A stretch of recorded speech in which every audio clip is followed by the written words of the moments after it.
to the second of our Welcoming Communities Initiative Speaker Series. And Miriam Kiro, I'm your facilitator for tonight. I work with Northspan out of Duluth and I live in Hibbing. And I'm here to help facilitate the discussion that we'll be holding after our presentation. So there was the first in the series, Dr. Bradley Wolf. Can I see by a show of hands how many of you attended Dr. Bradley Wolf either during the day or in the evening last? Yes, wonderful. I was here in the evening program and I get to join you for tonight and also the next two of the speaker series. So we are here with my colleague Amber Lewis, who I will introduce shortly. And then coming up in January on the 11th, we get to talk to and hear from Dr. Anton Troyer, which I'm very excited to finally get to hear him speak in person. And then finally in February, we will be seeing Deacon Ross Murray. And so those are the forthcoming events in this series put on by the Rotary Club here in International Falls. So without further ado, I'd like to introduce Bob DeGrosse, many of you know him, to talk about why the Rotary has taken on doing the Welcoming Communities work. Thank you. I am Bob DeGrosse. I am the president of the Rotary Club of International Falls for the year of 2022 to 2023. And we started our Welcoming Community Initiative a number of years ago, about 2020, with the goal to have a community conversation about how do we prepare ourselves to assure that we are welcoming to anyone and everyone who is interested in our community. We recognize that our community has a lot of benefits, but we have some challenges as well. And one of the challenges that we've been seeing over the last decades is the loss of population. Well, if we want to encourage people to the area and recognize that this is a great place to live and work and put down roots, the likelihood is that the people who might be coming to the area may not look like the majority population as it is right now. So how do we understand and listen to and prepare ourselves for the potential changes in our community as hopefully in the future more and more people might be looking to this area to move up to the area and everything. So I thank you very much for coming out tonight. I truly appreciate that. And we are honored here today to be joined by Kay Biga, who is the district governor for our area of Rotary. Thank you very much, Kay. Come on down. Our district for Rotary covers northern Minnesota, northern Wisconsin, North Dakota, and a large part of Ontario, northwest Ontario as well. Small part of, yeah, Ontario is pretty big. A portion of Ontario though. So thank you very much. Kay is a attorney out of the Duluth area. She's been with Rotary for a number of years, since about the late 1990s or so. And she started the Duluth Superior Eco Group for Rotary. And so with that, thank you for joining us tonight, Kay. Thanks, Bob. It was great luck that the day I picked to come to International Falls last May happened to be the evening of your presentation, so I'm really pleased to be here because this is my topic. Not so much about how to bring people to the local community, but how to bring people to Rotary. So I'll just tell you briefly, there are 1.2 million Rotarians around the world working. The number one project that many people have heard about is the eradication of polio, which has taken on even greater significance since it's now back in the United States. But in our district, we have 62 Rotary clubs. Today was my 59th club visit. So I have a lot of perspective, and I'm very pleased to report you have one of the best Rotary clubs in our district. So, congratulations. And I also want to say a word. If you're here, that means you're interested in what's going on in community service. I am sure that any of the Rotarians in the room would be happy to invite you to join in on a service project or come to a meeting and learn what's going on. It is a terrific way to help the community. I think this series especially deals with a couple of things that Rotary's interested in, which would be helping local economies, and more importantly, one of the main objectives is peace through understanding. So I really look forward to hearing what you have to say, Amber, and thank you for letting me be here tonight. Thank you. Thank you very much. And just to build on what Kay had said, if you are interested in becoming involved in Rotary, there is a sign-up sheet out near the refreshments, and please share your name and email address with us, and one of our membership committee members will get in touch with you. And with that, I'll turn it back over to Miriam. Thank you. All right, so we'll begin. Oh, and I accidentally lost a slide here somehow. I think you hit it twice. There you go. There we go. Thanks, Brad. Brad and I were colleagues, so I worked for Minnesota North Giving for over a decade. Equity and inclusion officer as well as an instructor, and we were just sharing stories of how no matter what, when you've got tech, it's stressful. And you're like, I said I try to minimize things like clickers and things. I'd rather go old school and just, write on a whiteboard. But to frame tonight's discussion, and we talked about this when we were together at our last meeting with Dr. Bradley Wolf, we are on a journey here with this speaker series. And it's an intercultural competency journey, right? And we're talking about welcoming communities. We're really talking about recognizing that each human being comes to us uniquely, right? And we are unique as well. And so as we think about being a welcoming community, we want to think about all those different ways in which people experience the world, and therefore will experience the community differently, and then adapt as we can to make people feel warm and welcome. And so we talked about this last, and we will talk about it each time. I like to point to the primary and secondary dimensions of diversity, which is this big circle here. The idea behind this is that each of us is this circle. And I would do this when I was an instructor. I would ask folks when we would talk about culture to go through each of these categories and just think about a point under each of these areas in which they identify. So for my own self, gender, I am a woman. And when we talk about gender identity or expression, I can't even talk. I identify that way, and I also express my womanliness there. National origin, I'm definitely an American. If you've traveled overseas, and especially in today's world culture, we have an identity that's formed around what it is to be American and what we perceive based on that lens. And so on and so forth. Sexual orientation, mental and physical ability, race, ethnicity, as well as age. All of those pieces, and those are the primary ones, form a lens through which we see and experience the world. So as we come to these discussions, and you are each sitting there uniquely looking through your own eyes, it is through those lenses that you're going to be interpreting information presented. So we got to hear from Dr. Bradley Wolf. Now tonight we'll get to hear from Amber Lewis and her talking about welcoming community work, how that program developed, and where we're headed. So I want to draw your attention, I didn't take a form for myself, but I had passed out for you, please. It's both the survey for this evening, which will help inform Rotary Club's decisions around the programming and how you heard about it, but also in there are some points in there talking about what stood out to you. What can you do with this information? And we'll be having a discussion afterwards. But as you're going through, if there's little bits that stand out to you, feel free to note those as we go. If your memory is like mine, you'll hear things and you're like, oh, that's really good, and then boom, I'm on to the next thing I've forgotten. So make a few notes for your own self on there, if you will. Because we talk about this journey, this intercultural journey, we start with building awareness, right? Looking and saying, okay, if I identify as female, I experience the world one way, but I wrote here tonight, or I should say my dad came with me tonight, right? And he experiences the world as male. He and I could go into the same situation, but have very different experiences and perceptions, right, of what that was like. So, as we're on this journey, we start with awareness of recognizing those differences, then we can move into sensitivity around them, and then ultimately we can move towards action. And so that's part of the goal of the speaker series, is to not just sit back as passive audience members, but instead to engage in the process. So I hope you will do that with us. Without further ado, let's move on to our speaker for tonight, my colleague, Amber Lewis. She is our Welcoming Community Program Coordinator for North Span, also a Lead for Minnesota Fellow, serving our institution. So please join me in welcoming Amber Lewis. Thank you so much. Thank you, Miriam. I'm excited to be here tonight. I'm excited to see this room full of people. I'm going to set up a little bit here, see if we can do, you have my clicker. I'm going to grab that too. Sorry.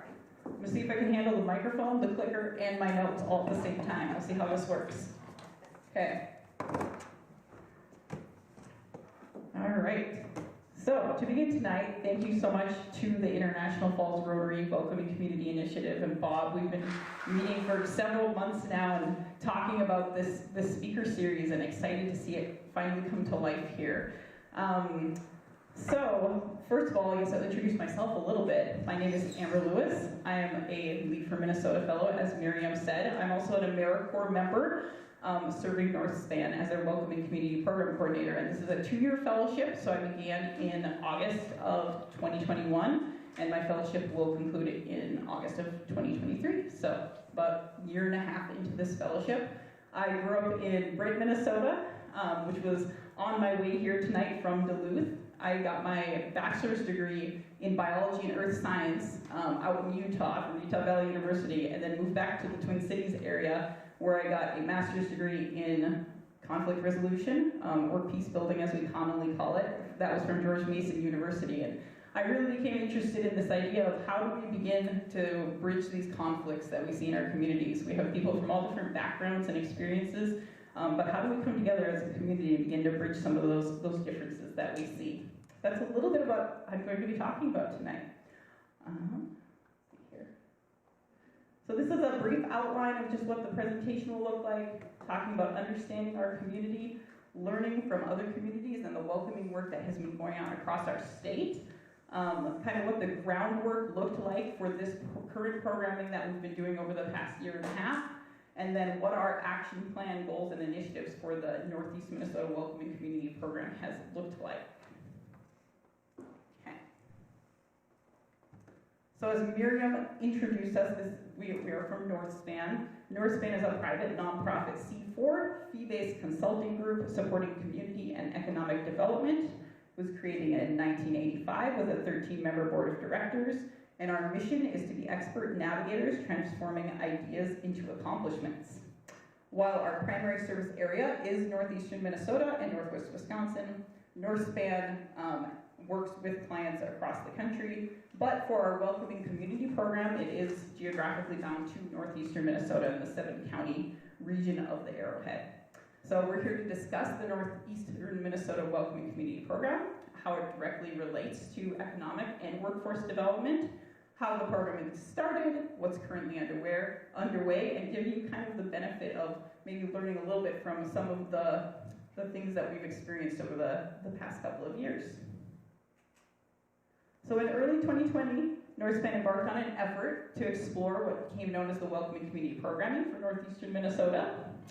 North Span recognized that the region had typically not engaged in difficult conversations, especially around topics related to diversity and equity and inclusion. We recognized that any such effort required the guidance from a wide array of stakeholders and partners working together. And so this was the working definition of a welcoming community that we started from. A community that proactively works to integrate new residents or residents from historically disadvantaged backgrounds to foster an inclusive environment that sets the stage for community and economic growth. So as Miriam so beautifully said at the beginning, like really thinking about the uniqueness of each individual and the value of each individual, and how do we make them feel welcome in our communities and feel like they have a place where they belong here, and that sense of home that will hopefully enable them to want to stay in the future. So the goal of the Welcoming Community Programming was to increase the belonging of underrepresented community members and trust between people from different backgrounds and lived experiences in northeastern Minnesota. Okay, so that's a little bit about what is welcoming. So what is not welcoming? I'll talk about inclusion learning cohorts in a little bit here, but one of the inclusion learning cohorts that we were doing, I was on some different Facebook pages and I came across this conversation. And as you can see, I don't know if you can see this very well, so I'll read it, but it says, "Hi y'all, our family just moved to the area from California, and I was hoping to get some tips and tricks on what we should know about our community surviving our first winters and activities for the kiddos." This was one of the first responses on this post. "Move away as fast as you can. If you didn't grow up there, and if you didn't play high school hockey I took out the name, you won't fit in. We have lived all over the world, and this was by far one of the worst places we lived." Yikes. that is not welcoming, and that is not what we want people to see when they come into our communities. But this is, you know, a real experience of somebody who lived in one of the communities here in northeastern Minnesota. So just think about, like, what are some of the things maybe that they experienced in that community to make them have this response. I think that's a good thing to ponder as we're having this conversation.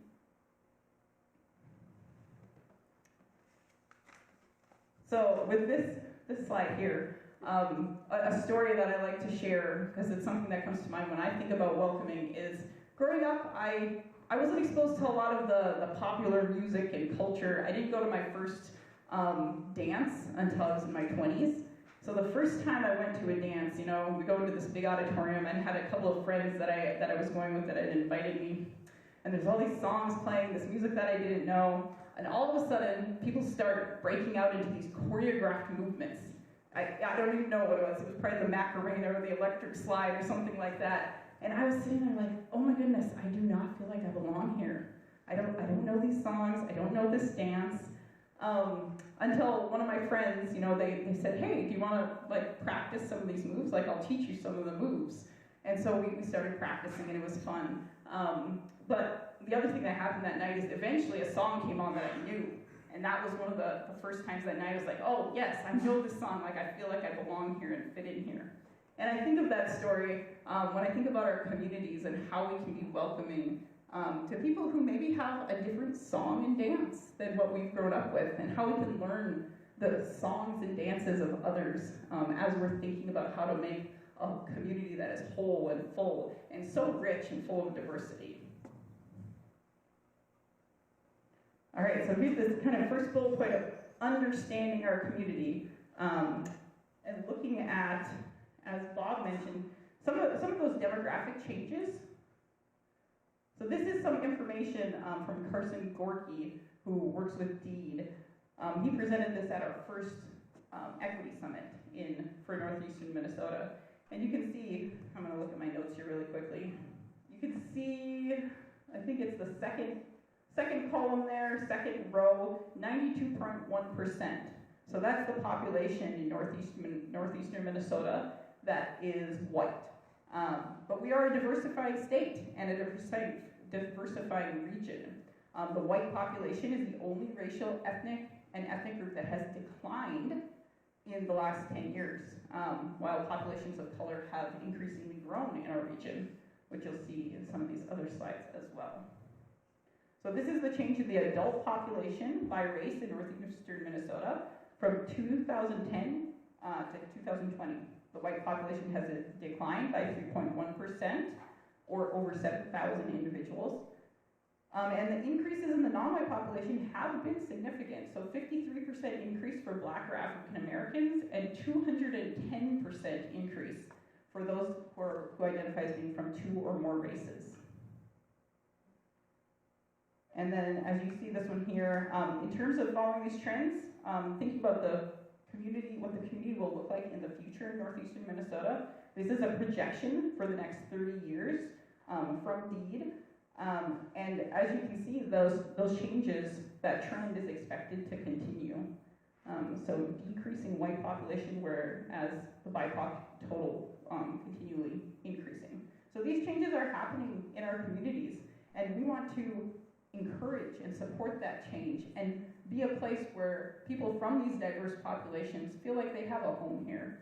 So that information can be useful as we're thinking about this.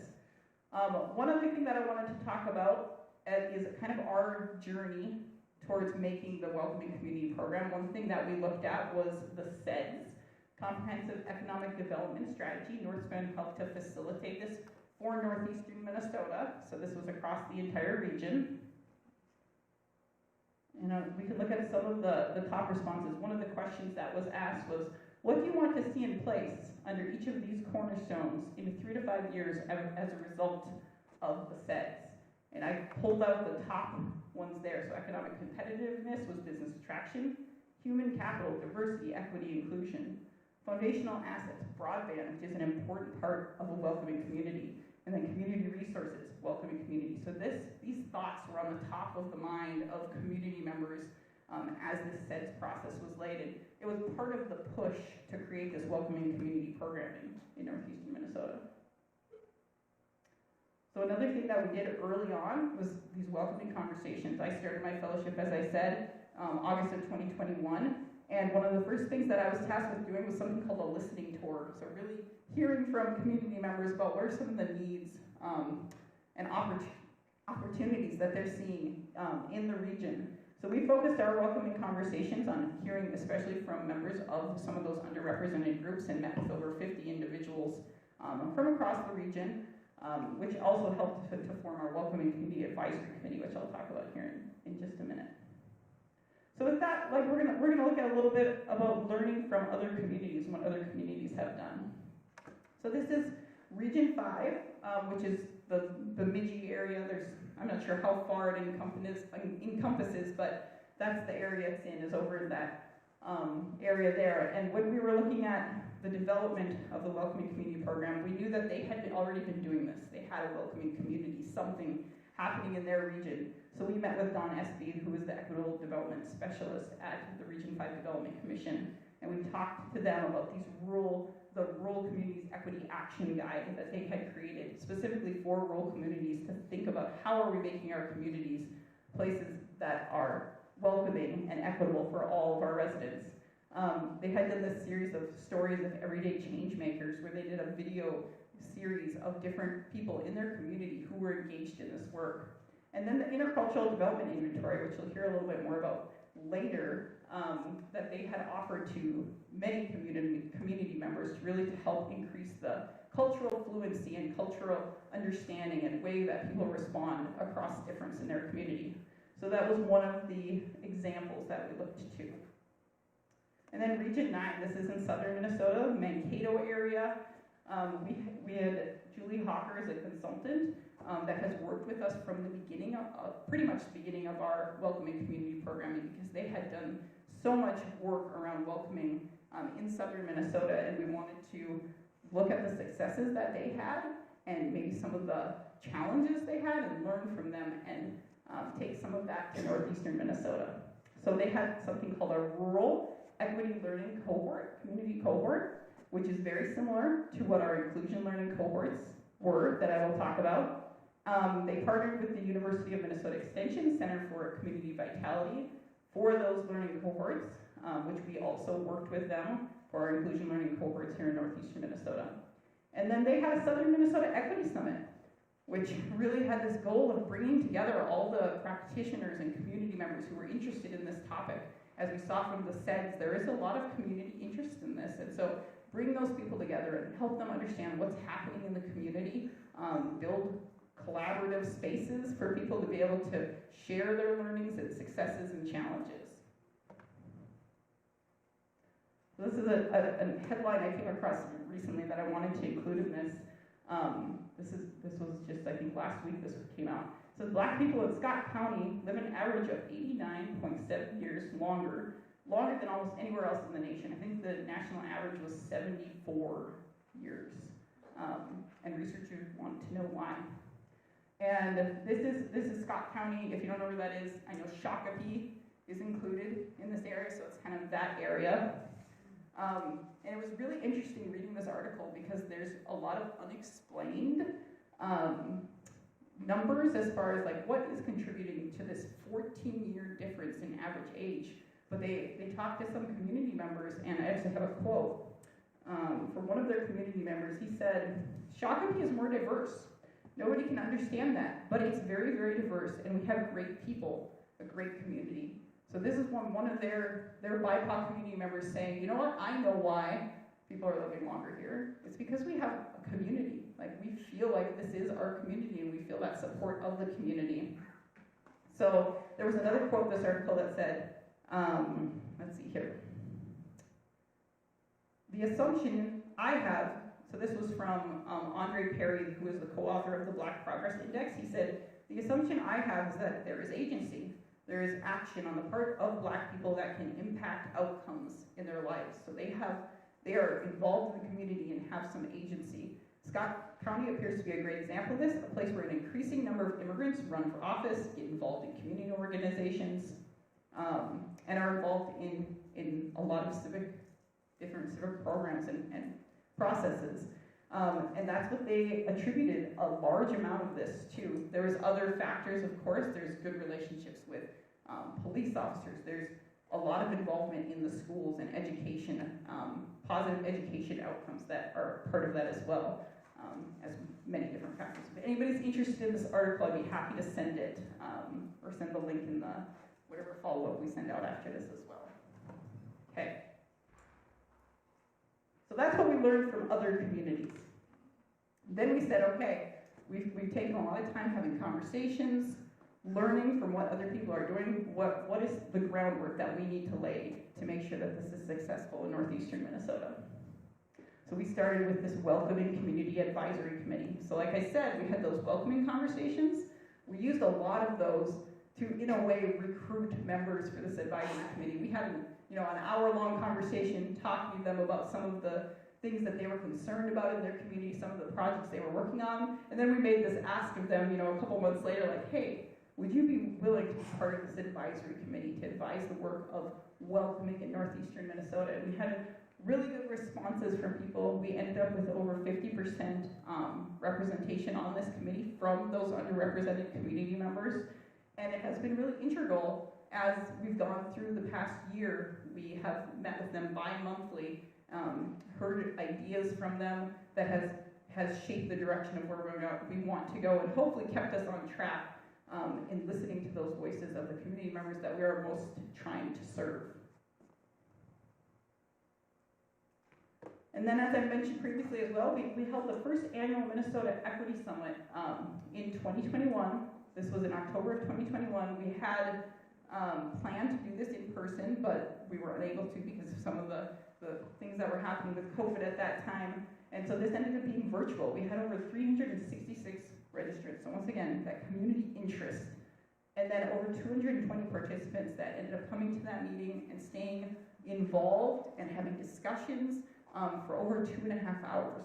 And so we learned a lot from that Equity Summit. We really loved having this as kind of the launching pad for the welcoming community programming, just because it did provide that little bit of a spark of, hey, there's people in this community that are already working on this topic. They are working to try and make the area of northeastern Minnesota a place where people do feel included and belonging, and this is how you can get involved. So it was a perfect spark to, I think, launch that. One thing that we did in that meeting is we took some of those questions we had asked in our welcoming conversations, and we brought them to community members in this meeting. And you can see this was one of the questions. When you think of a welcoming community, what do you see, hear, taste, smell, or feel? And we had several other questions that asked things like, what are some positive things that you see in the community that the community is doing in working towards being more inclusive and things like that. But we took all these answers from community members, and we did something called theming and coding, where we put them in these different categories and tried to understand, all right, where do these fit? If we're making an initiative or a program around these different ideas of what our community is telling us we need to have a welcoming community, how do we fit those together? So you can see some of these here. Hopefully you can read all these. And I would love to hear just a little bit from this audience, because I don't know if you're getting tired and ready to fall asleep listening to me talk for so long. When you think about welcoming, what is welcoming? What are some of these that maybe are top of the list? Like, tell me your number one. What is welcoming? What is a welcoming community? What best fits your definition? The top one. Top one, positive interactions with neighbors and community members. Any others? Evidence of happiness and kindness. Ooh, I like that one. Evidence of happiness and kindness. So you see people smiling. I think that was some of the answers we had that we put under that category. People smiling and just enjoying one another. Maybe one more. Children playing. Children playing. Yeah. So you see, there's all these different ideas that we think of when we think of welcoming.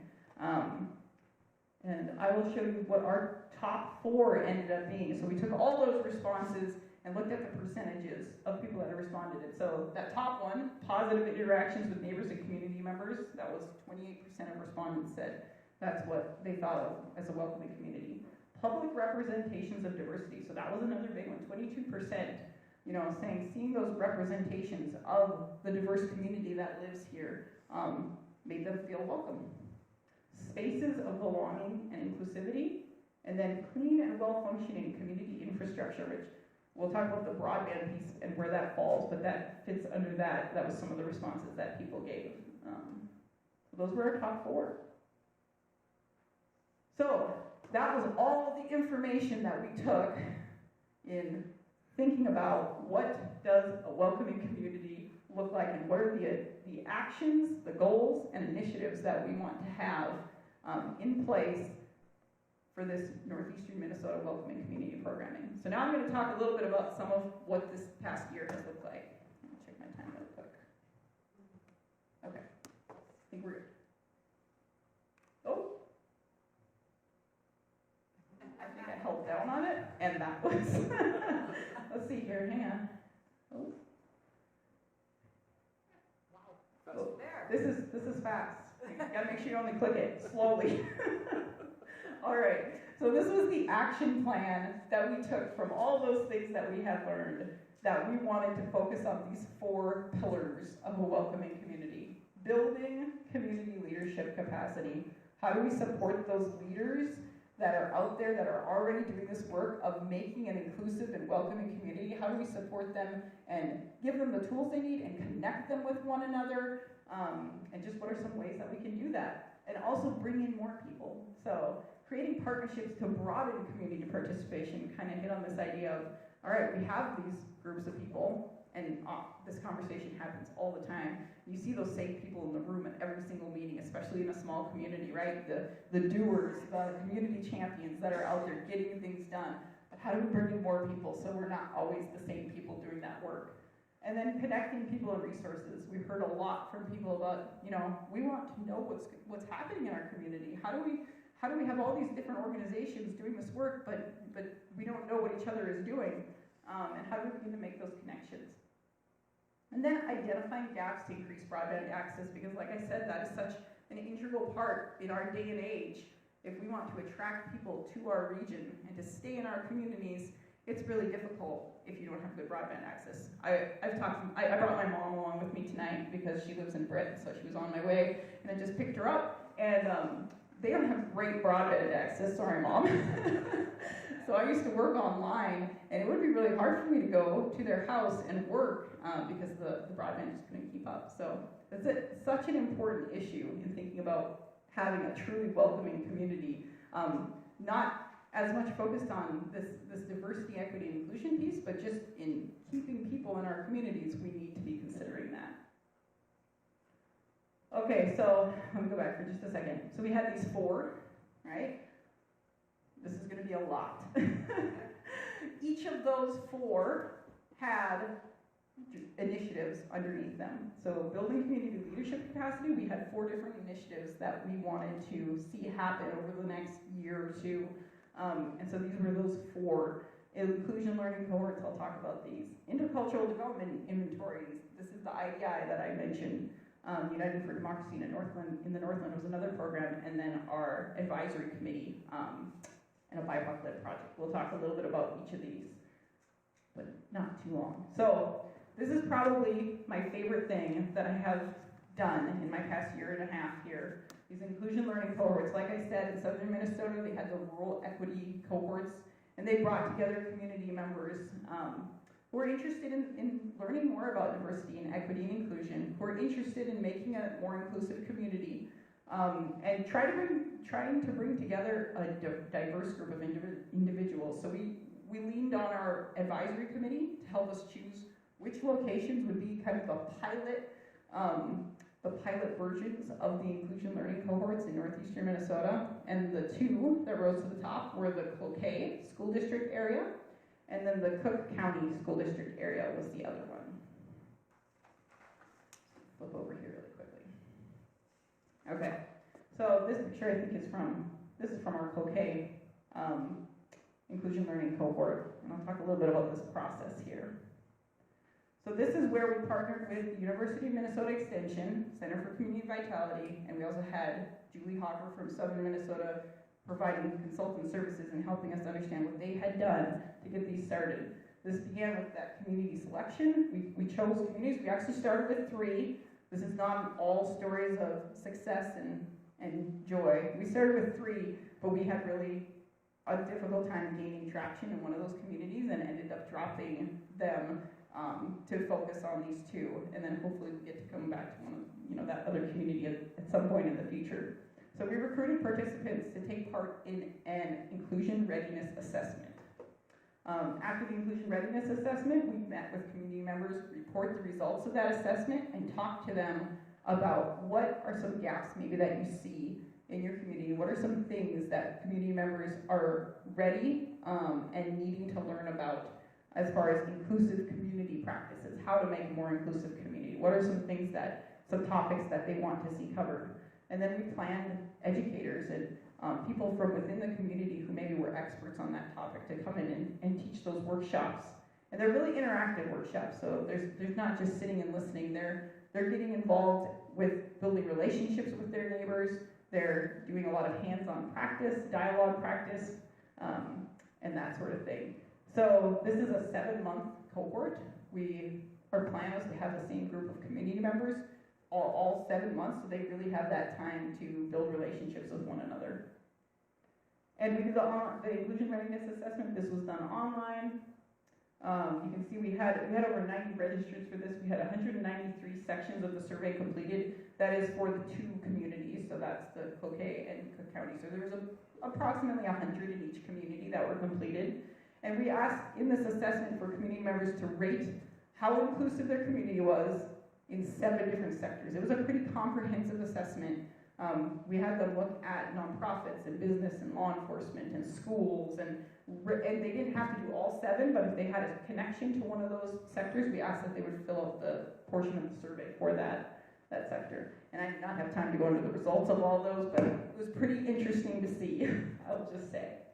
So these are our inclusion learning cohorts. These are kind of the main goals: build relationships, learn inclusive community practices, discuss areas of need in the community, and identify a community venture project to move forward together. So these 2 on this side, which would be your left, yes.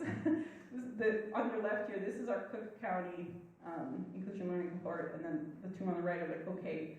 And like I said, these are one of my favorite things I've done because it was a ton of work recruiting participants for these, but we ended up with such an amazing group of community members in each of these communities, and a little bit different in each, but we have members from the tribal nations in those respective communities. We have young people, especially in our Cloquet cohort. We have a whole group of students that has been participating in that cohort, along with the mayor and the person who was running for mayor. So we just had some great, interesting, diverse dynamics, which have been so fun to see. We've had some English language learners in each of those cohorts as well, which, we've heard feedback from them that they've really found a sense of community in these cohorts, and they've found people that they can talk to about some of the challenges that they have faced.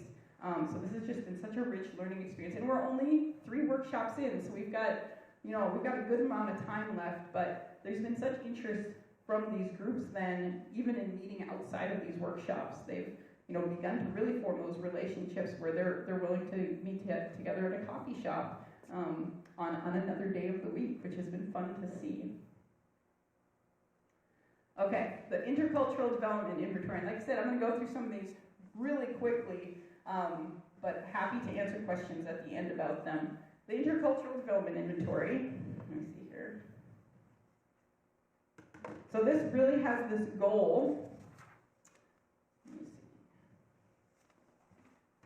This really has this goal of elevating our rural community leaders' intercultural fluency. The IDI, I've done this, Miriam has done this, everybody at Northspan has the opportunity to do this intercultural development inventory, and it really helps you look at your experiences and understand how you relate across difference, and then give you kind of an action plan of, all right, well maybe I'm not relating to difference that well in this certain circumstance or area. How can I do better? How can I maybe increase my curiosity and my willingness to listen to someone who maybe has a different lived experience, different cultural background, whatever that difference may be.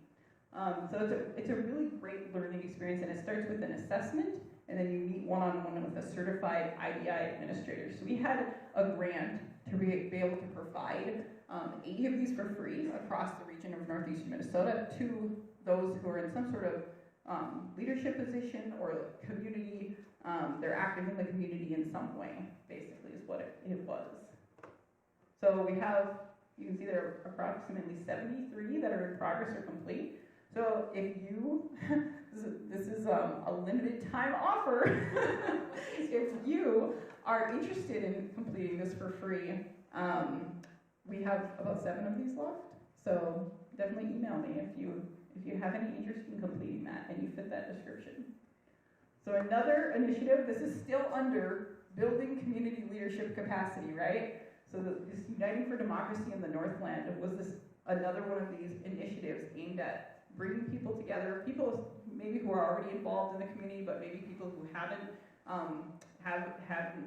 been super involved in maybe civic engagement opportunities, but have shown some interest, and maybe they want a little bit of training, and like, how do I get more involved? How do I handle some of these conflicts that we're seeing in the communities? This once again had this relationship building aspect, increasing understanding of different views on local issues, strengthening collaboration and communication, and then addressing a local democracy challenge through a local solution. And then, I didn't mention this, it was on the slide with inclusion learning cohorts, but one thing that cohort will do is at the end of that 7-month period, they will be asked to identify a gap area. Where's a place that you are seeing that as a cohort you could address some gap in inclusion in your community, and here's some funding to go and do a specific action that you've identified through this process. And so this was a similar model of, yes, we want to talk about this problem, but we don't want to stop there. We want to make sure that we're taking all the things that we're learning and going and being leaders in the community and taking action.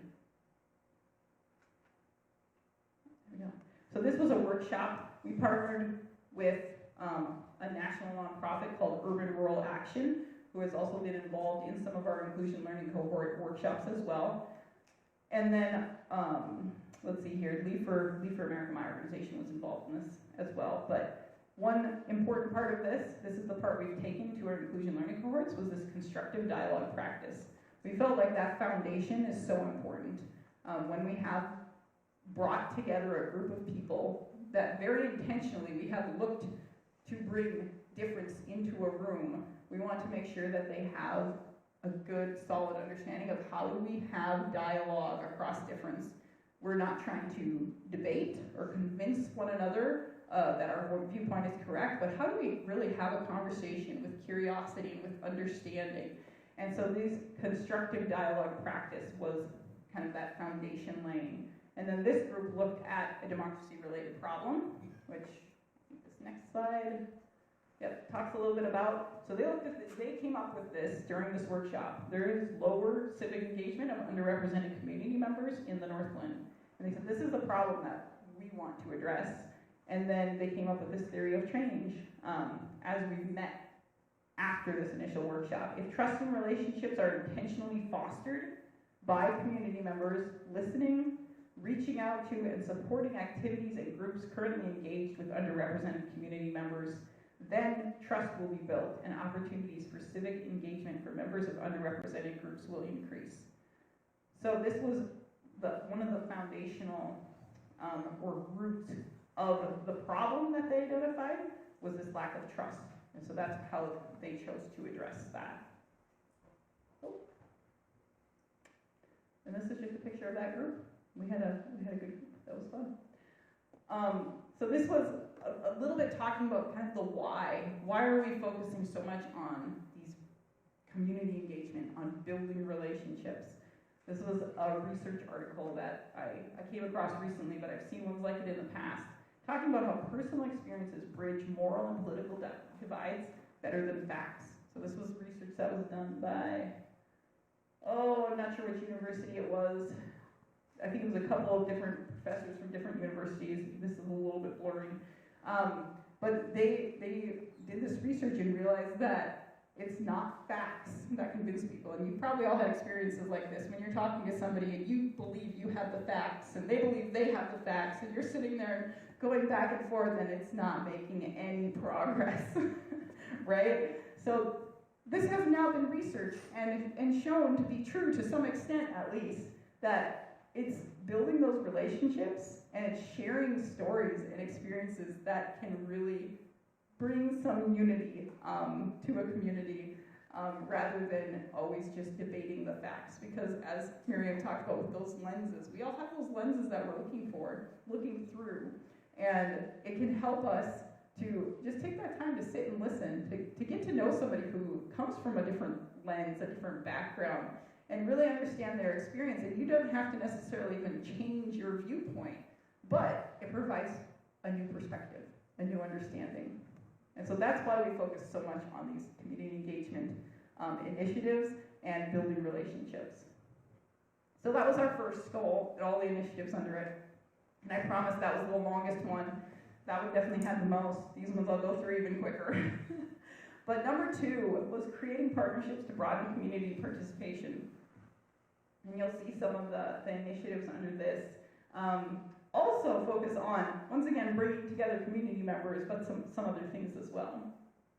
The Duluth Lyceum, this was something we started in March of this year. We've had about 7 of them that we ended up doing over the course of the year. We just wrapped up our last one for the year in November. Let's see here. So what is a Lyceum? Some of you may have heard of the one in Itasca. Has anybody heard of the Itasca County Lyceum that's happening?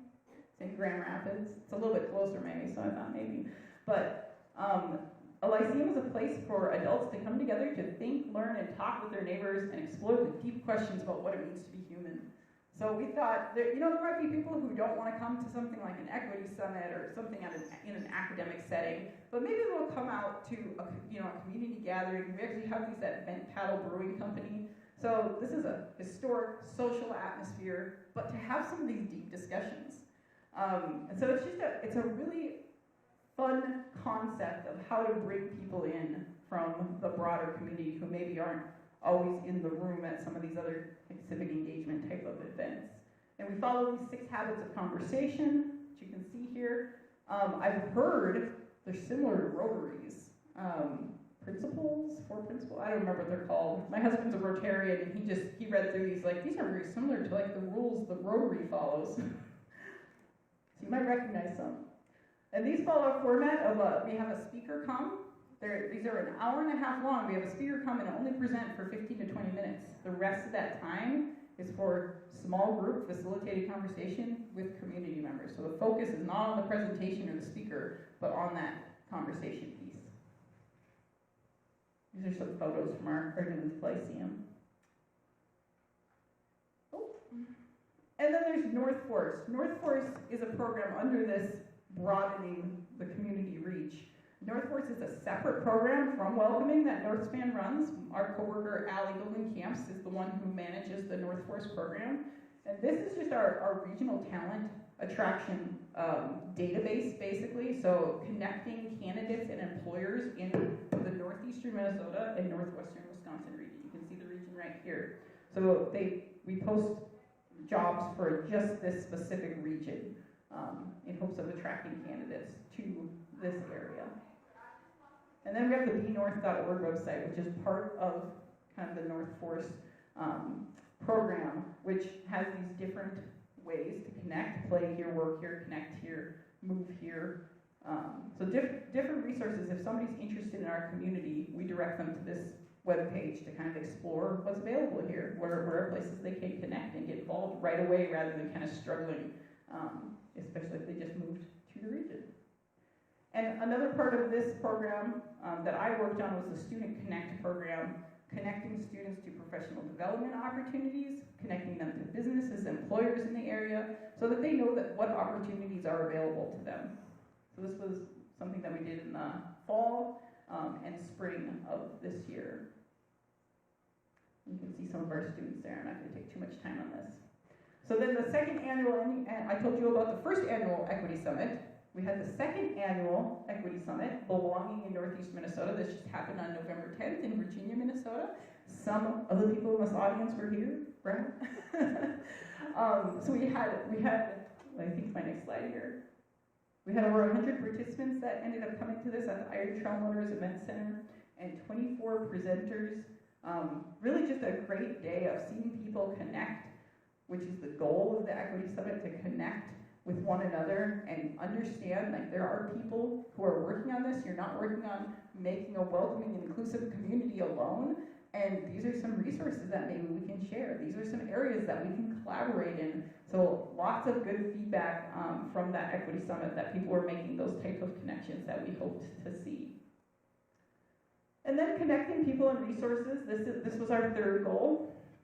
From our original Equity Summit, we had over 330 registrants, as I had mentioned, and a lot of interest in staying connected around these issues and what's happening in northeastern Minnesota. So we started a monthly newsletter that was part of this. And you can see we focused on a different equity theme for each month. So we just sent out our November newsletter, I think last week or possibly this week. And that was Cultural Equity Week. You see we focused on one of these different themes, and we've had resources for people to explore more on their own time. We try to highlight different events happening across northeastern Minnesota related to making a welcoming community. So just this piece of connection for community members who are interested. We had a JEDI policy and sustainability researcher intern, once again with this idea of people saying to us, where are these things happening? Where are these organizations in my community that I can connect with? And so our intern did a lot of research into different organizations that were doing this work and compiled those, and we ended up putting them on that north.org website. So some of those resources have just been added recently to that website. She also looked at policies and practices supporting justice, equity, diversity, and inclusion in different employers and organizations across the region, which we ended up pulling from a lot of the work that she did for our speakers at our Equity Summit. So there was a lot of workforce focus at the Equity Summit, which was really, really cool to see. We had St. Louis County there. We had somebody from Hennepin County that was able to come. And then this is the fourth one. We're almost done. I hope you guys aren't getting too bored. There's a lot of information, I know. Identifying gaps to increase broadband access. And this is something else we were able to highlight at our Equity Summit, which is really cool to see that piece brought in. Really thinking about how are we mapping and sharing and understanding not just who has access to broadband, but are there demographic factors that are in play when we're looking at access to broadband? Are there gaps that we're seeing, and how as a community do we need to be thinking about those and trying to address those? And then I'm also an American Connection Core Fellow as part of my fellowship with Lead for America, and so as part of that I'm looking at different digital equity focused projects that I can work on. But yeah, we'll leave it there. We're almost done here. Hang on, make sure I don't miss anything. Okay, we're getting close.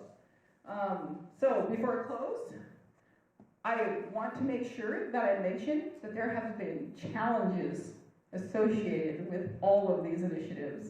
This has not been easy going. So some of those struggles were especially with recruiting participants. That word has become a dirty word to me. Like, don't say the word recruit. No, it's hard. It's hard finding people who maybe are interested in this topic, but do they have the time to participate in a 7-month-long inclusion learning cohort, even though they only meet once a month? You know, there are so many things going on in our lives, and the people who are involved tend to be involved in a lot. So recruiting is difficult, and finding people who are willing to take on these challenges.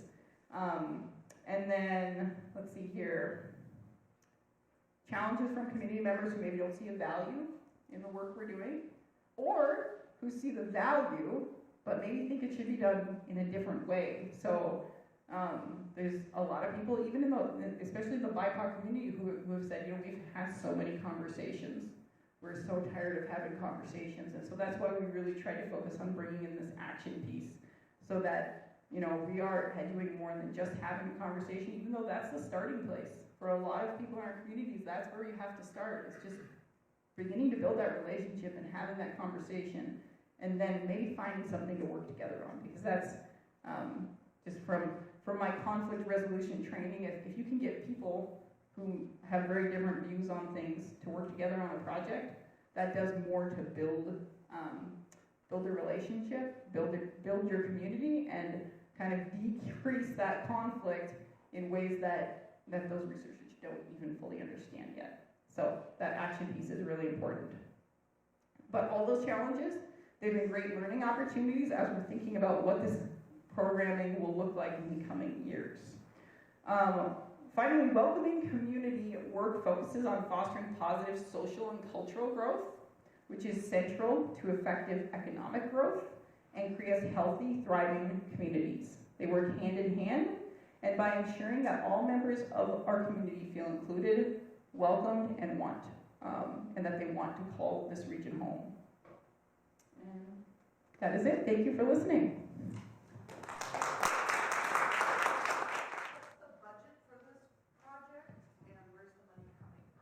Good question. I didn't talk about that at all. Oh my goodness. So we have applied for grants. This is a completely grant-funded programming.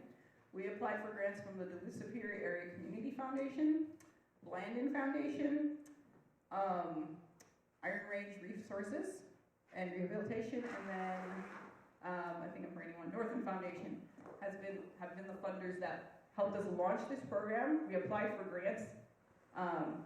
Before I got here, there were some of those grants that were applied for it. So in 2020, and then we applied again in 2021, and we have a grant from Duluth Superior Community Foundation and then Northland Foundation, along with the Blandin one, because that was a 2-year grant.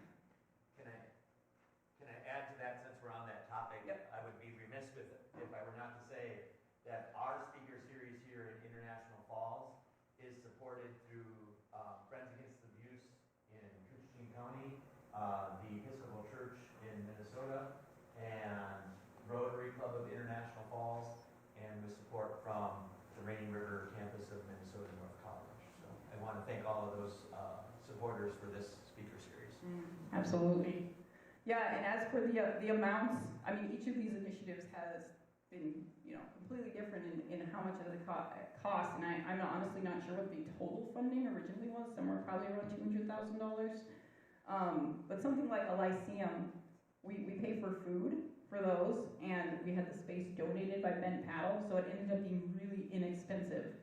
And then when Itasca started their Lyceum, they asked us well, what have you guys been doing? How has this worked? And we were able to provide a lot of feedback for them, but that's one of the most inexpensive things that we've been able to do to bring community members together. Something like the inclusion learning cohorts were a little bit more expensive because we paid our educators a pretty good rate depending on what they requested, because a lot of them are professional consultants and have worked in the field, and that's what they do for a living. So those ones were a little bit different, but all different. And one other thing I would like to add about our effort here is that this speaker series is just the kickoff for this conversation. We recognize that this is not a one and done type of conversation, and so we're looking to possibly integrate some of the things that you, Amber, had talked about here that maybe we can do in the future, and we're recognizing that we will do these more in the wintertime here in our community, since that's a great time to have conversations like this, since everybody's not out on the lake or hunting or whatever it might be.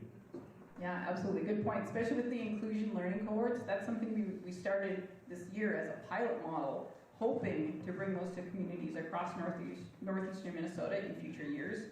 International Falls happens to be the top runner right now, thanks to the conversations we've had. So they're one of the top runners for, if we're able to continue this and have funding to continue into the future, we would love to see those happen in this community as well. Other questions? Yeah. Have you been guided by the experience of communities in terms of becoming more welcoming or attracting new members or being more welcoming to members that already lived in the community before there was a sort of a toolkit or a program for them. They had to sort of invent as they went. Is there a body of information about what Grand Rapids might have done, or Wilmer might have done, or Alexandria? These are places that I've read about that have faced this challenge with some success. Yeah, so if I'm understanding correctly, the question is, are there other communities and are there resources that we've been able to look to in kind of developing what this is from communities who've had success in this? So I would say there's not a central body of information or resources, but when we were thinking about this programming, that is what we did. We said we've heard, in Region 5 or Region 9, there's these communities that have been really successful in this. Who can we talk to in this community that's been leading those efforts that we can learn from? So I would say yes, probably not in every single one of those communities, but definitely in some of them. Any other questions? I'm just curious to know if there's any connection between the Center for Community Vitality and the Center for Small Towns. That's a good question. I actually do not know the answer to that. I know about the work of both of them, but I'm not sure how or what the connection might be between those. Good question, though. Yeah. Hi. A couple of years ago, Ms. Roth, I attended an event at the courthouse here, and it was regarding welcoming refugees to our area should there be such a need for such a thing. And there was really about zero chance that that was going to happen because we were out of the area where we could get refugees. However, it was probably the most discouraging time I ever spent up here, listening to so many of the people who have a lot of preconceived notions about what would happen should we get refugees up here. And I believe I could say they would be refugees that are not white, was the main focus. So how do you deal with something like that? That's a good question. It's interesting, at our last Lyceum, our November Lyceum, we had an Afghan refugee that our speaker had actually invited because they had been working with this group at, I think it's called Peace United Church in Duluth, and bringing up some of these refugees from Afghanistan. And it was just so wonderful to hear what her experience had been, because there had been this concerted, concentrated effort to make sure that when they came, there was this group of people that were ready to surround them and ready to make them feel welcome and to be their guides in the community.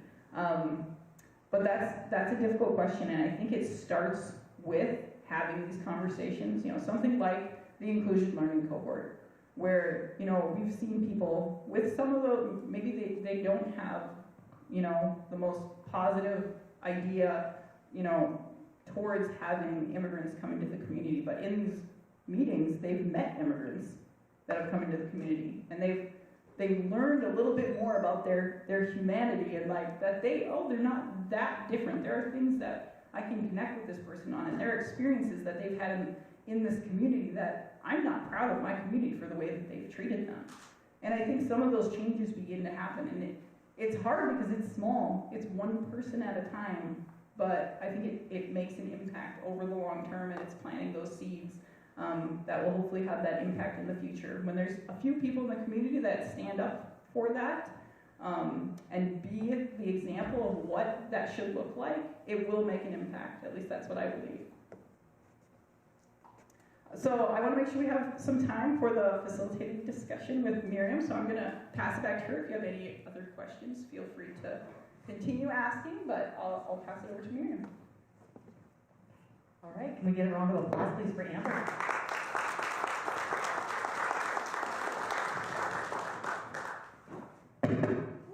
Goodness gracious, okay. All right, so on to discussion, folks. When we began, I asked you to be paying attention to and perhaps even noting any bits that stood out to you from Amber's presentation. It could be a phrase, it could be some of the data she showed, it could be one concept. So I'd love to hear from all of you. What's one thing that popped out to you from Amber's presentation? Anyone can go, and Bob has a mic, and I can come here close to me. I just think it's important that we have so many nonprofits in our community, and we all work on our own little things. And it's so important for us to join forces for community projects, and we should do that together, to be more successful. So just to repeat, lots of nonprofits in the community, very important to join together in order to work on this. Yeah? I just want to make sure I'm restating that. Short, but close to what you. Right. Mhm. Thank you for kicking us off. What's another thing that stood out to you from what Amber shared? I took a picture of one of the slides, and it said, supporting social and cultural growth alongside economic growth creates healthy, thriving communities. And that's, I don't think anybody would argue with that. That's what we want too.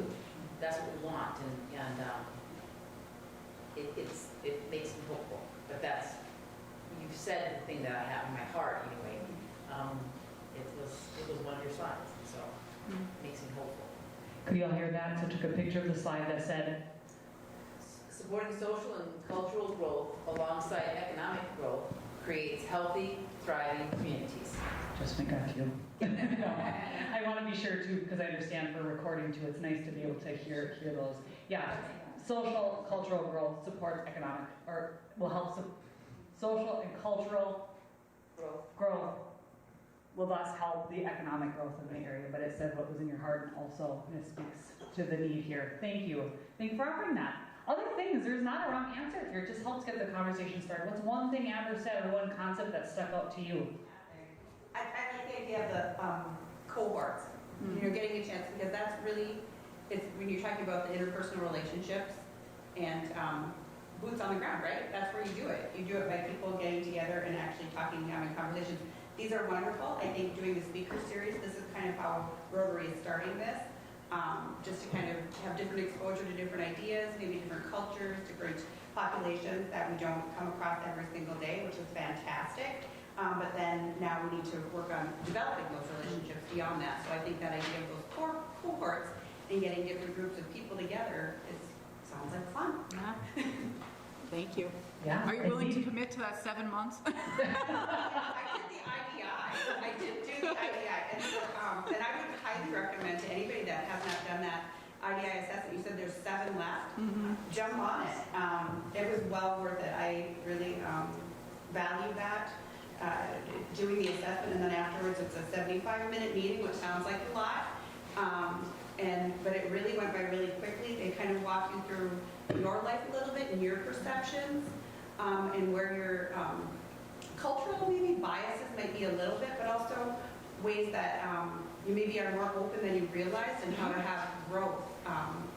Make a plan to have growth. So it was really, really interesting. Yeah, thank you. I did the IDI as well, and I found it very valuable. So I concur. If anybody is interested in getting one of those 7 spaces, it's worthwhile. And then Brad, did you get a chance to set up the computers today? Yep, we're ready.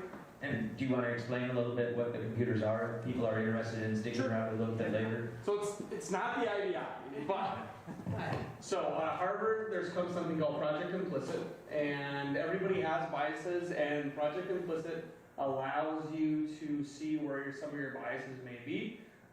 It's a much faster version. There's no consultation at the end. I've done the IDI too. There is really no comparison. The IDI is the gold standard, so I'm attempting not to compare the two. But if you do want to have a little bit of an insight on where your biases lie now, because we all, again, have them, this is a pretty good way to figure out where maybe some places that we are to work on. I do this probably once every 6 months, just to see where I'm at. I've used this ever since 2008, and so I'm very familiar with it.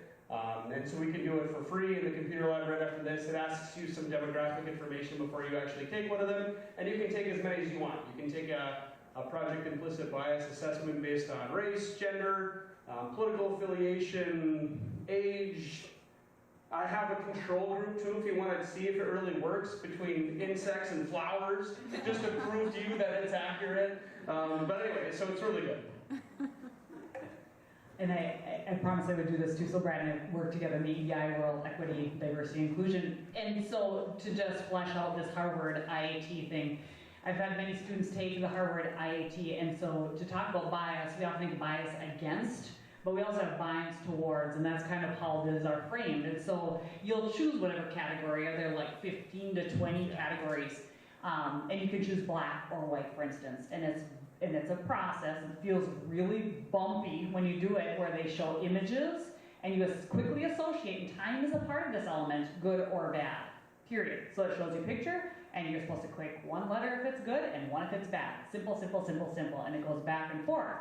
And so you just make these associations, and what it draws to light is biases towards or in favor of something, or biases less in favor towards something. And they're very informative, but I've often had students when they take these, and I encourage you to take them, but I just want to frame this for you, where it's like, whoa, what? And I've had students say, I'm not racist.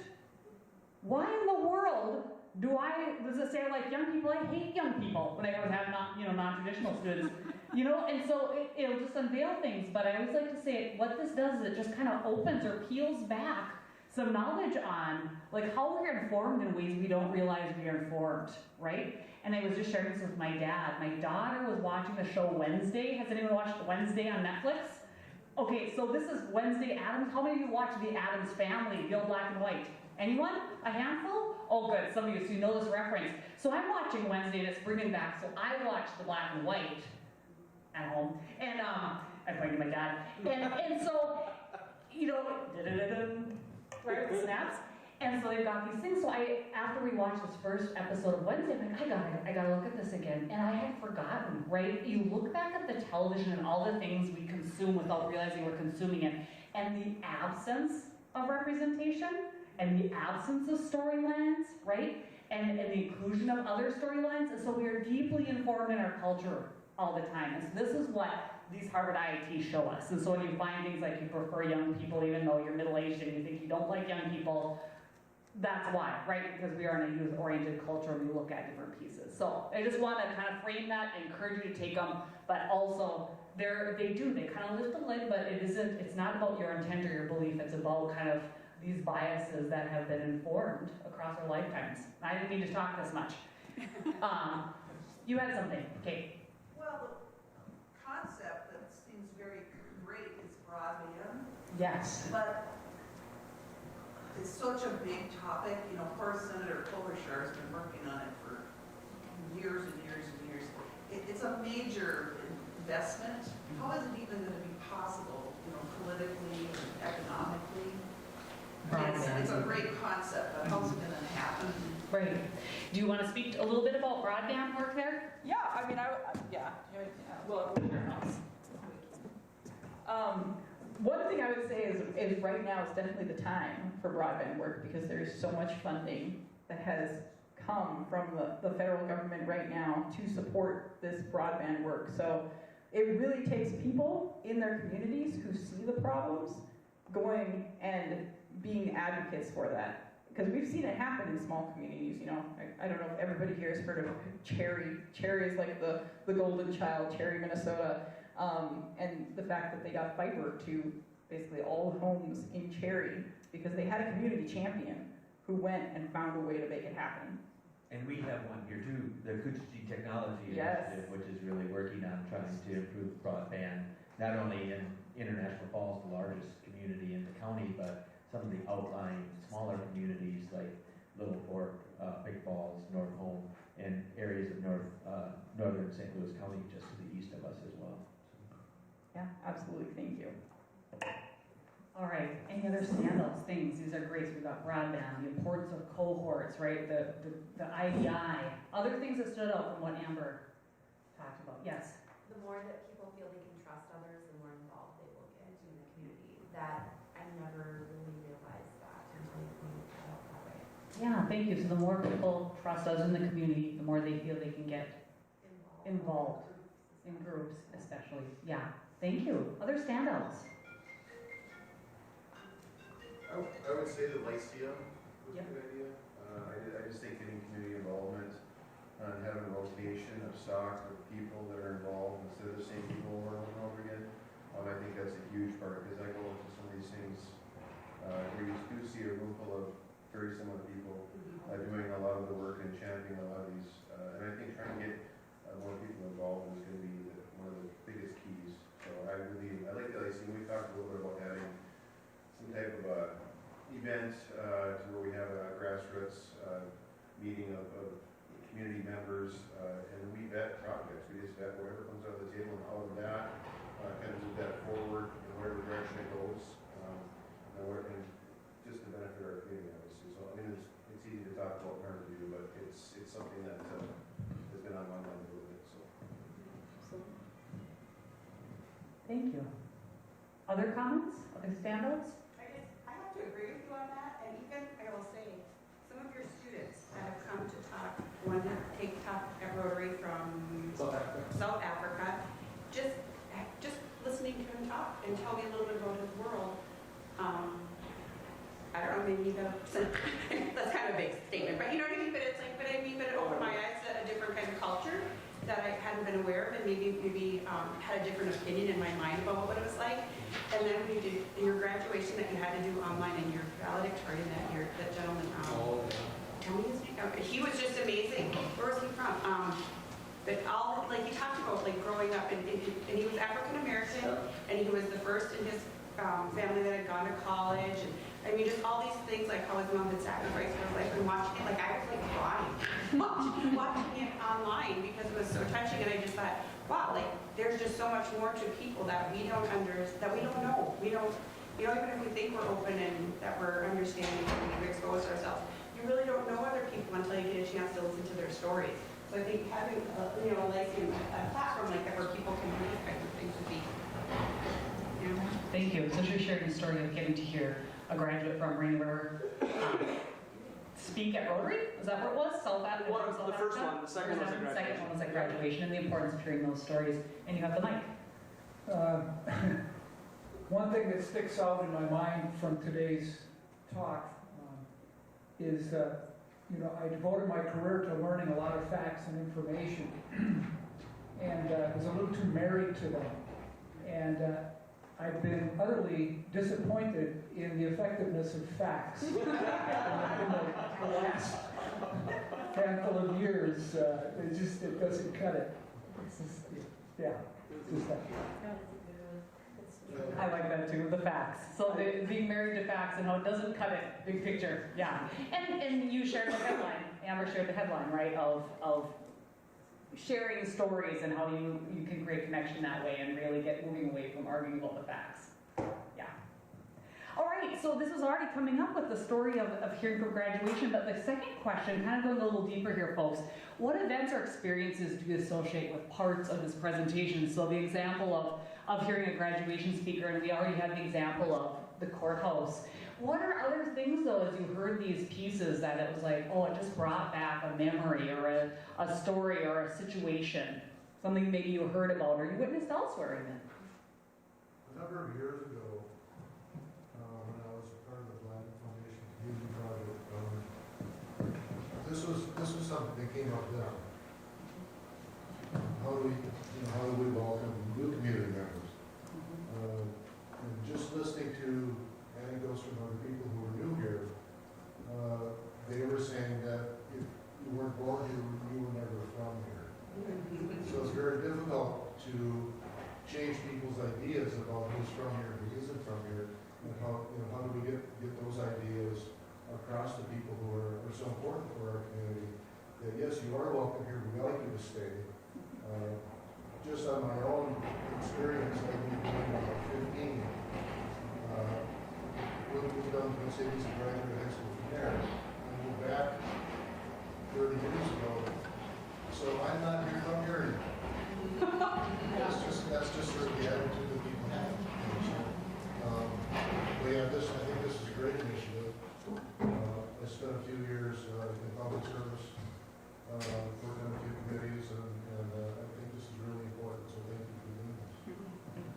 thank you Rotary and you all for attending and engaging, right? I may just have to insert that to the thank you. A lot of communities, I travel around, that's what I spent my summer doing, and they all talk about the importance, but you all are doing something, so kudos to you. And tying this to the Blandon Foundation, years back, you said, Blandon Foundation? Am I saying it correctly? Yes. And that same thing of people not feeling like they're from here, or being told they're not from here if they weren't born here and raised here. And I will say, Dad and I are from Hibbing, same thing there, right? It's been one of the most satisfying things when people will say to me, "You're not from here, are you?" I'm like, "Born and raised." But that's that piece, right? So you think about when you don't have that not so nice answer, right? To a not so nice question. Thank you. Other stories or experiences or associations that this content brings up for you? Yes. I'm going to give you this so that everyone can hear. I know Darcy, and I don't want to get So there's two things. One is that at Falls High School, most of the teachers are alumni of Falls High. They wear a specific graduation ring, which is unique to our schools. Been around since 1920. It's unique. But I love the fact that our high school has a lot of alumni from our community who came back and are teaching in our schools. It says something about International Falls. And I'm not from here. I moved here. And when I moved here, I was 30. Didn't have children. And I found it very hard to find my people. I happened to get employed at a place where, with the school district, and that helped me to develop some friendships. But I'm not the only person I figured it out. It worked out. It's been 25 years. But there are a lot of people who don't find their niche, and they're not, so they don't stay. You can't have one half of a couple not be happy with the community because they don't find their place, and that's hard, especially if they're not working, because they don't have a community to become friends with, and that's one of our challenges.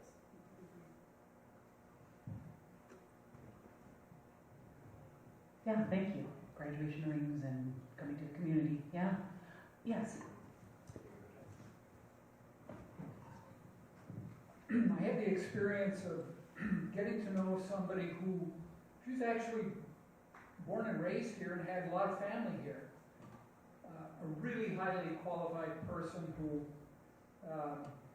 was chairperson of the board of a nonprofit that I work with. And she left the community. Why?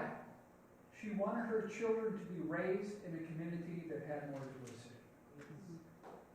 And we lost a wonderful person because we didn't have enough diversity here. Thank you. Does anyone have experiences or examples of thinking of some of these positives that Amber shared, where we've seen the inclusion and or acceptance or bringing in of folks and some success that we can build upon? I think, and I'm not from the community either. I've only been here for about 6 years, or I should say I'm not born and raised here. I've only been here for about 6 years. But one of the great things about our community that I've seen since I've been here, last summer we had a family and a business that had a tragic fire, and the community coming together to show support for that family and business and everything, or the fact that we have the Free Will Thanksgiving dinner where a lot of community members help out to assure that that dinner can be provided, and that we also deliver and provide food opportunities for people that might be housebound or not able to provide and everything like that. So things like that are very heartwarming and beneficial in our community. Thank you. Yes. And I also think you had shown that Facebook. I'm really loud sometimes. I probably need. Okay. The Facebook little blurb. But we also have a site on Facebook in International Falls called iFalls Nice. And recently there was a family that just kind of introduced themselves, right? They just said, "Hi, we're new to the area. We just want to say hello. We're excited to be here." And they got over what was it? It was almost 1,000. Yeah, it was like over 700. Like, what?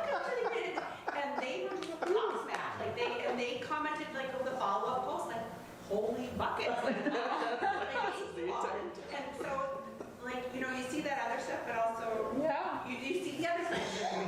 Definitely. So, you know, yeah. Good job, International Fall. Good job. This is worthy of applause. It is, yeah. And I like you having eye falls nice. That's great. Yes. Yeah. Wonderful. Oh. This is, okay.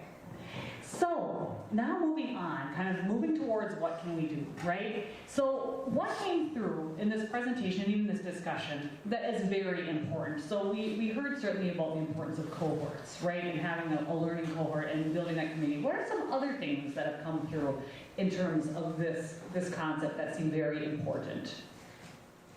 I think it's the action piece, because I, excuse me, been involved in, I was in SEED, Seeking Educational Equity and Diversity, fabulous program, exactly 20 years ago.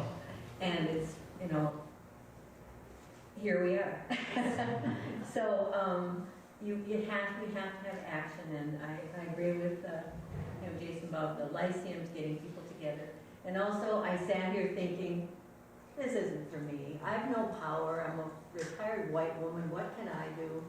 But I gotta think of something. I mean, we all have that. Thank you. Can I make a comment? I bet you have a network. I bet you know people. Yeah. And that's one of the, like I said, with recruitment, like trying to get people involved, like talk to your friends and neighbors, like even just having those conversations, like that network is such a powerful piece.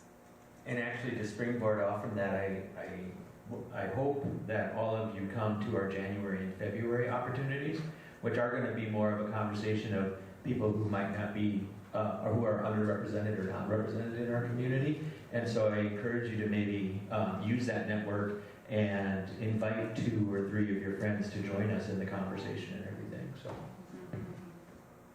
Yes, to your point too, though, action. Take action. You were involved before, and it takes action, and then also, as Amber said and followed up, that circle of influence. When I first started EDI work, I too felt like, well, what can I do? I'm this white, privileged woman working in education.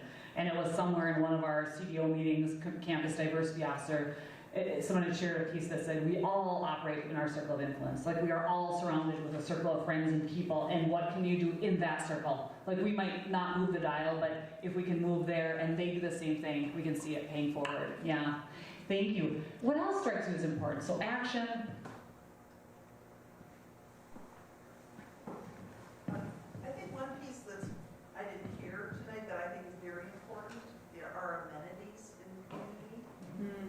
So splash pads, swimming pools, pickleball courts, all the things that bring people together and give them something, because if there's a lack of that, who's interested in being there? Yeah, so those amenities, splash pad, pickleball courts, those things.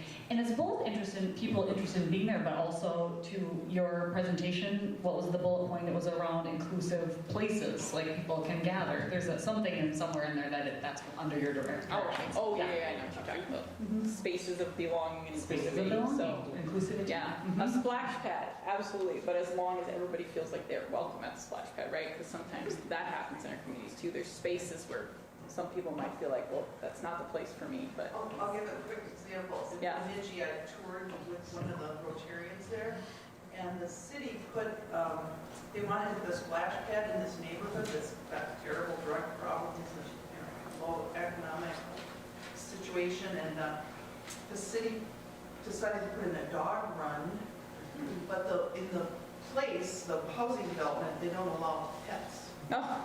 So they gave them something that they need or could use. That's a good example. I couldn't believe it when I heard it. Oh dear. Other things that strike you as important from this presentation that you want to carry forward. So this leads us, and this is a journey that is ongoing, right? As we get to this final step, wrong way. There we go.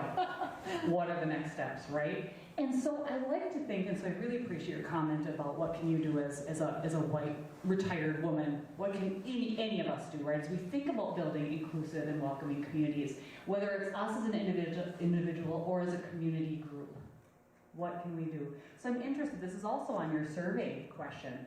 Because the idea here isn't that you're gonna have solved this overnight, right? As Bob said at the beginning, this is a journey that we're on. This is just the beginning.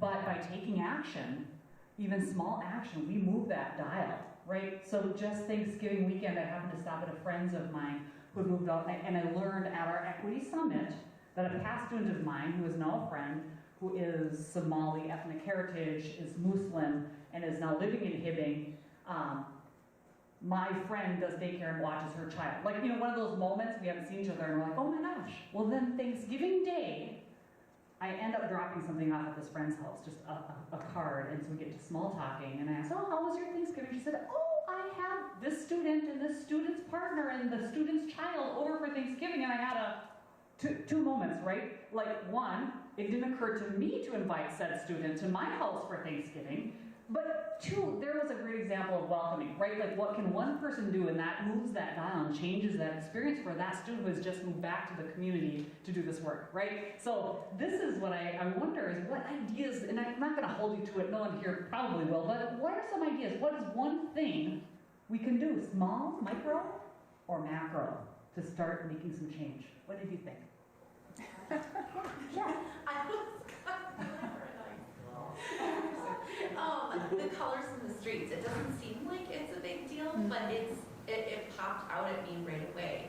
Because if money was no object and time wasn't an issue and everything, even something as simple as our band shop. I go to Rapids where we have a location, and every time I go into town and pass the mall now, there's all of the indigenous murals, and they're vibrant and colorful, and it really, it screams diversity. It's welcoming, it's, and they have them all over, and they're on the Landon building, I believe, and it's really something that I think, even just the main thoroughfare could work on in the upcoming decade or whatever, that would be interesting to be. Because the window piece, when you had the other, you had the windows, and you had the moose painted, and you had the African children, and you had in your windows, just things like that. That takes chalk paint on a window, right? Yeah, So And we just could hear, color, I think because we're in northern Minnesota, we tend to stick to browns and maroons and dark greens, and that's fine and well for the cabin and lake feel and everything, but when you come into a community, it's welcoming one way maybe, but not so much in another when it's us. yeah, thank you. So she said color, bringing color, and then talk about murals and looking at Grand Rapids and the murals of indigenous folks right there, including even at Blandon, and then talking about chalk art and windows, moose and African American children and other things, but adding color. Has anyone looked into, just curious, the different cultural associations of color? Have you ever done? Fred probably has. Yeah, it's fascinating, and then really looking too at the differences. Like, I tended for a long period of time to only wear a lot of black, and but you go into other communities, and that just you see the polar opposite of really colorful clothing, right? So yeah, so how does even the use of color, much less the topic depicted in the color, help to make a more inclusive community? That's a great suggestion. What else? Who could you invite for dinner? For several years, my daughter lived here. She was very involved in this school, and every Thanksgiving she would surprise us by inviting several of the black people from the college for dinner. And here come 6 big football players that I didn't expect for dinner, but we're happy to have them. And it's little things like that, and they're all sprawled out on the floor, sleeping on the floor after dinner, and it was really fun to get to know these kids, and I just participated in the community dinner at the Elks that Bob had mentioned, and we delivered meals. But the baseball team was there, and the basketball team from the college was there, and it's really nice to see those kids participating. But they were there to volunteer their services to work, and then they did get a meal too, but it'd be nice if they were included, not just to do work in the community. That's something, if I can piggyback off of that, because I know Brad, you've had these conversations and are actually here. I was going to point you over there, but it's our community college is quite diverse, and I know one of the challenges that Brad, I think, has discussed in the past is the students are here, but they don't really feel integrated into the community, and what can we do to maybe make that connection so that they really feel part of the community? And it's great that they helped out, but what else can we do so that they feel like, yeah, it's cool to wander through town and meet with people and everything like that, so.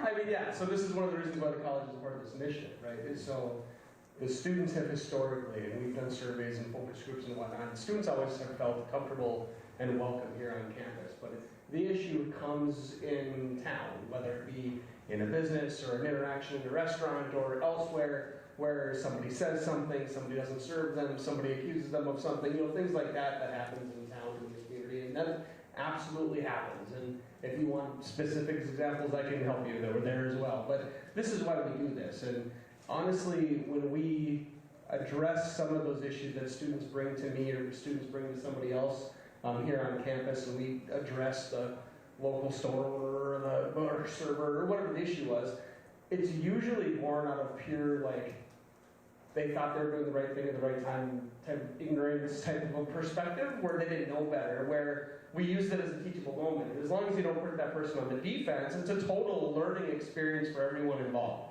And it's fantastic, and it's great. And as long as we can facilitate those type of conversations and those type of situations where it could have gone really bad, and it turned out to be a really good thing, and then they kept on frequenting that business and all as well. But the issue is that we don't know about them all. We cannot address them all. But this is why I like, the community being here, and we try to, help our students know, unfortunately, where to go in town that's safe, and we unfortunately have to have those conversations, and which businesses we know that are welcoming and helpful and whatnot, where they can get certain things for a dorm room or, whatever the issue is. But yeah, those are absolutely things that we have discussions with our students here on campus, and yeah, I appreciate that. Just to follow on that has the makings of an action plan, a project. That the college has, as Bob said, the greatest diversity that exists in International Falls. So we'd be kind of missing the boat if we didn't try to focus on that. I think what's really important is your neighborhood. If they're not welcome to your neighborhood, a neighbor needs to go and welcome these people instead of just the town. I mean, your upper people in town, that's a good thing. But unless you're welcome in the neighborhood, you don't feel welcome. You can all hear that, welcome in the neighborhood, yeah.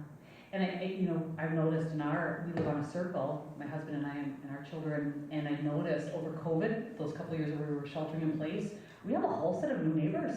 Have you noticed this? It's like, whoa.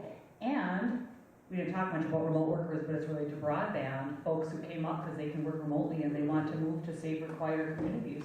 And so just that's a wonderful point about immediate action of saying hi. My husband made bulla, the Finnish cardinal bread, and then he ate a slice, he made 2 loaves, and then he ate a slice, and he's like, oh no. It didn't taste so good, I guess. I can't eat gluten.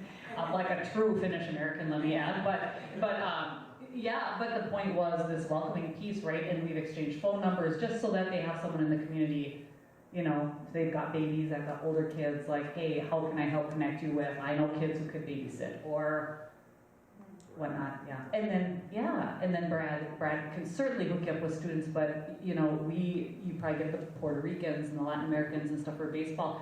These boys don't have winter jackets, and I say boys because I'm a mother of boys that age and worked with them a lot. And so it's like, helping them out and just how that works up here is huge, And then they're a sweet bunch of guys. Other thoughts as we're wrapping up here tonight? Yes. I've always been an advocate that we have to teach and we have to educate. Educating on this to some of our generations might be difficult. People can become set in their ways. They don't want to learn. They don't see that they have to change. But there are opportunities and ways that we can teach that maybe aren't coming to this kind of a seminar. Maybe some people just don't want to.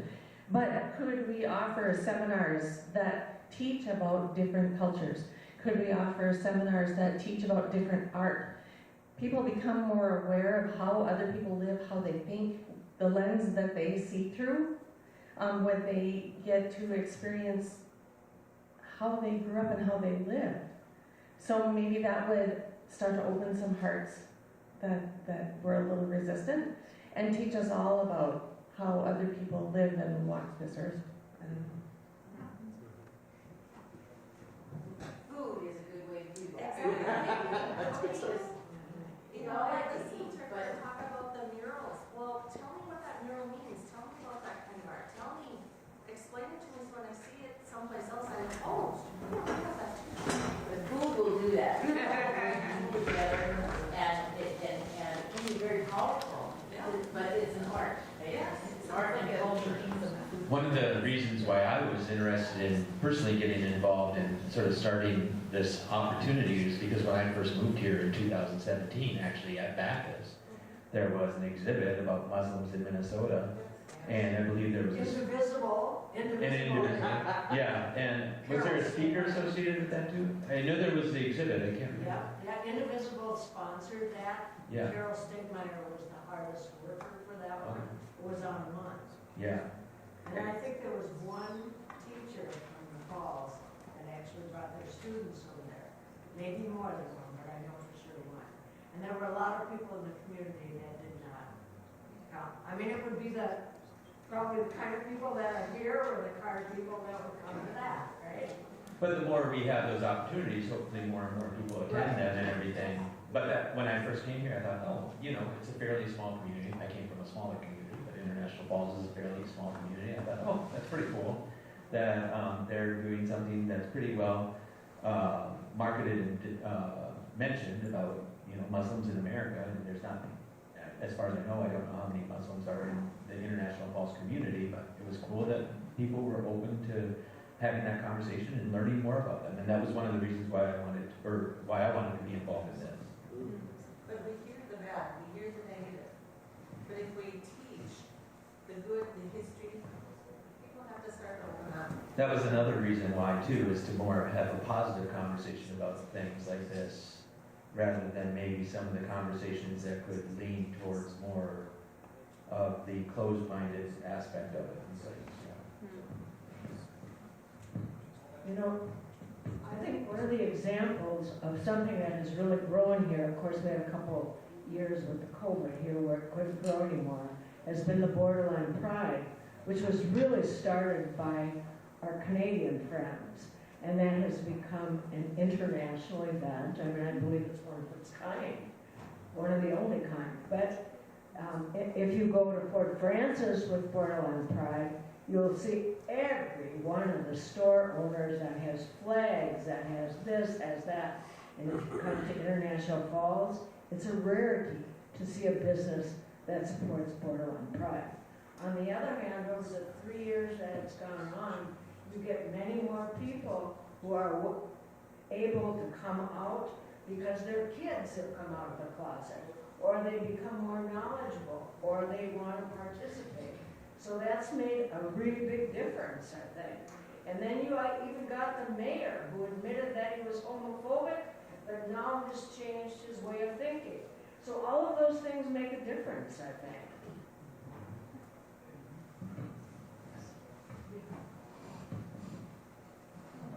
I think I'm only one Asian here. And I'm so glad I'm here.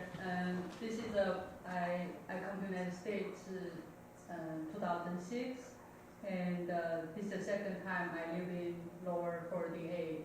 First 2 years when I was in California, and more than 10 years in Hawaii, and Alaska 3 years, and then I moved to here last June.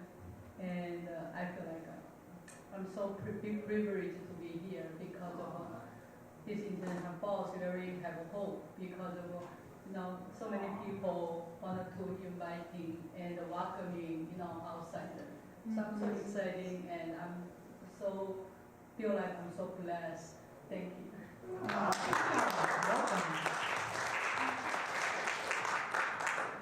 Thank you. Well, folks, I know we're going over time, but we started a little late, so I want to give a little more time. And I know that this conversation is a little trickier, right? When we have to just kind of listen to what does a whole initiative look like.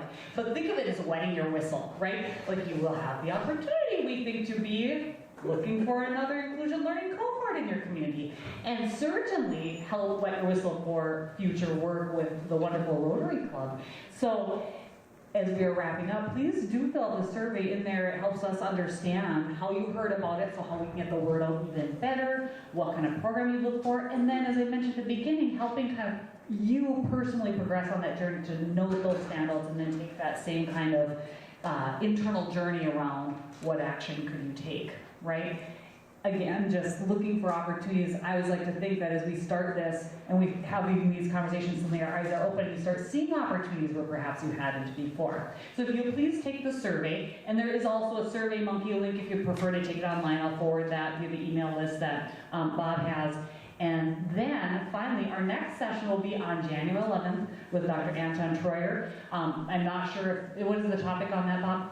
Everything you ever wanted to know about Indians but was afraid to ask. And Which Dr. is- Anton Troyer is about Ojibwe. Yeah, he teaches at Bemidji State University, one of our colleagues, and that actually is also a book, a title of his book, which if you haven't read, he has quite a few books, but it's going to be a great presentation, and I think will be a great conversation afterwards. So thank you so much for taking this journey, for attending tonight on a cold night, and I look forward to seeing you again after the holidays. So a round of applause for you, please.